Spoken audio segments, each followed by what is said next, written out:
as if bereaved of light.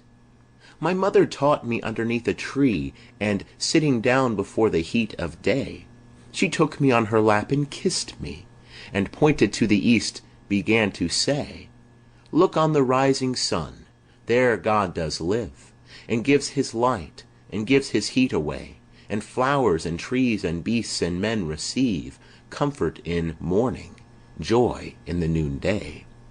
And we are put on earth a little space, that we may learn to bear the beams of love, and these black bodies and this sunburnt face is but a cloud, and like a shady grove.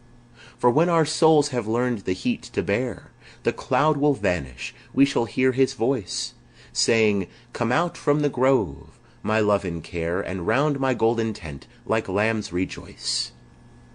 Thus did my mother say, and kissed me. And thus I say to little English boy, when I from black and he from white cloud free, and round the tent of God like lambs we joy. I'll shade him from the heat till he can bear to lean in joy upon our Father's knee, and then I'll stand and stroke his silver hair, and be like him, and he will then love me. End of chapter 5. Chapter 6. The Blossom.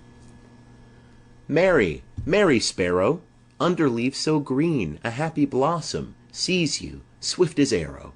Seek your cradle narrow, near my bosom. Pretty, pretty robin, under leaves so green, a happy blossom hears you sobbing, sobbing. Pretty, pretty robin, near my bosom. End of chapter 6.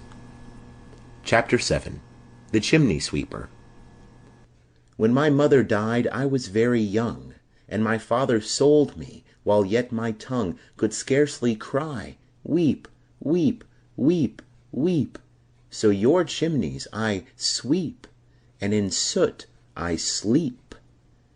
There's little Tom Dacre, who cried when his head, that curled like a lamb's back, was shaved. So I said, Hush, Tom, never mind it, for when your head's bare, you know that the soot cannot spoil your white hair.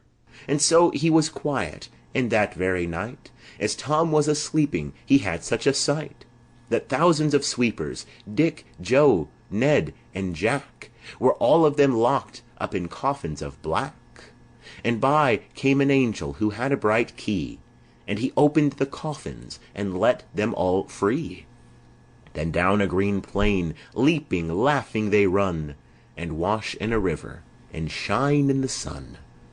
Then naked and white, all their bags left behind, they rise upon clouds, and sport in the wind. And the angel told Tom if he'd be a good boy, he'd have God for his father, and never want joy. And so Tom awoke, and we rose in the dark, and got with our bags and our brushes to work. Though the morning was cold, Tom was happy and warm. So, if all do their duty, they need not fear harm. End of chapter 7. Chapter 8. The Little Boy Lost. Father, father, where are you going? Oh, do not walk so fast. Speak, father, speak to your little boy, or else I shall be lost. The night was dark, no father was there.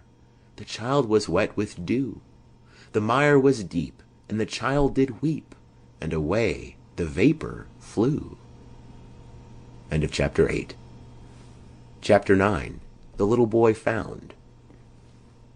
The little boy lost in the lonely fen, led by the wandering light, began to cry, but God, ever nigh, appeared like his father in white.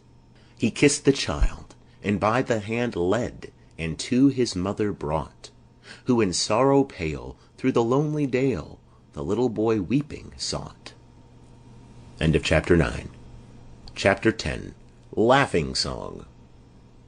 When the green woods laugh with the voice of joy, and the dimpling stream runs laughing by, when the air does laugh with our merry wit, and the green hill laughs with the noise of it, when the meadows laugh with lively green, and the grasshopper laughs in the merry scene, when Mary and Susan and Emily with their sweet round mouths sing, Ha, ha, he, when the painted birds laugh in the shade,